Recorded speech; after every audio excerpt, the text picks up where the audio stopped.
ನಮಸ್ಕಾರ ಮಕ್ಕಳೇ. ಇವತ್ತಿನ ಕಥೆಯಲ್ಲಿ ಉಪಾಯ ಬಲ್ಲವನಿಗೆ ಅಪಾಯವಿಲ್ಲ ಎನ್ನುವಂತಹ ಕಥೆಯನ್ನು ಹೇಳಲು ಹೊರಟಿದ್ದೇನೆ. ಒಂದು ಕಾಡಿನಲ್ಲಿ ಆನೆಯೊಂದು ಸಿಕ್ಕಿದ ಎಲ್ಲ ಪ್ರಾಣಿಗಳನ್ನು ಹಿಂಸಿಸುತ್ತಿತ್ತು. ಕಂಡ ಪ್ರಾಣಿಗಳನ್ನೆಲ್ಲ ಕೊಲ್ಲುತ್ತಿತ್ತು. ಹೀಗೆ ಆ ಆನೆಗೆ ಸಿಕ್ಕು ಅನೇಕ ಪ್ರಾಣಿಗಳು ಸತ್ತು ಹೋದವು.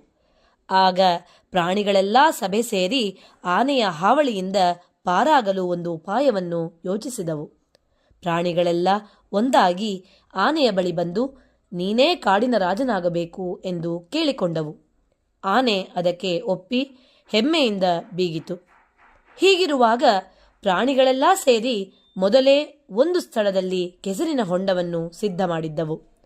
ಆ ಹೊಂಡದ ಮೇಲೆ ಮರದ ರೆಂಬೆ ಕೊಂಬೆಗಳನ್ನೆಲ್ಲ ಹಾಕಿ ಮರೆ ಮಾಡಿದ್ದವು. ಮರದಿಂದ ಸಿಂಹಾಸನವನ್ನು ಮಾಡಿ ಇಟ್ಟು ಆನೆಯನ್ನು ಪಟ್ಟಾಭಿಷೇಕಕ್ಕಾಗಿ ಕರೆತಂದವು.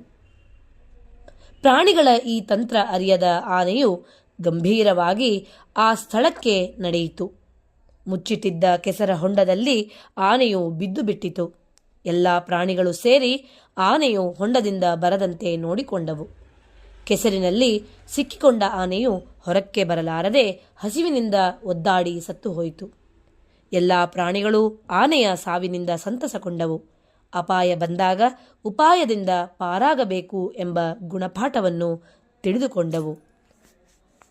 ಚೆನ್ನಾಗಿದೆ ಅಲ್ವಾ ಮಕ್ಕಳೇ ಈ ಕತೆ? ಈ ಒಂದು ಕಥೆಯಿಂದ ನಾವೇನು ಅರ್ಥ ಮಾಡ್ಕೋಬೇಕು ಅಂದರೆ, ಯಾವುದೇ ಕಷ್ಟ ಕಾರ್ಪಣ್ಯಗಳು ಬಂದರೂ ಕೂಡ ಅದನ್ನು ದುಃಖ ಪಡದೆ ಉಪಾಯದಿಂದ ಆ ಒಂದು ಕಷ್ಟದಿಂದ ಪಾರಾಗುವಂತೆ ನಾವು ಯೋಚನೆ ಮಾಡಬೇಕು ಅನ್ನುವಂತಹ ಪಾಠವನ್ನು ನಾವಿವತ್ತು ಕಲ್ತ್ವಿ ಅಲ್ವಾ ಮಕ್ಕಳೇ? ಮುಂದಿನ ಕಥೆಯೊಂದಿಗೆ ಭೇಟಿಯಾಗೋಣ. ನಮಸ್ಕಾರ.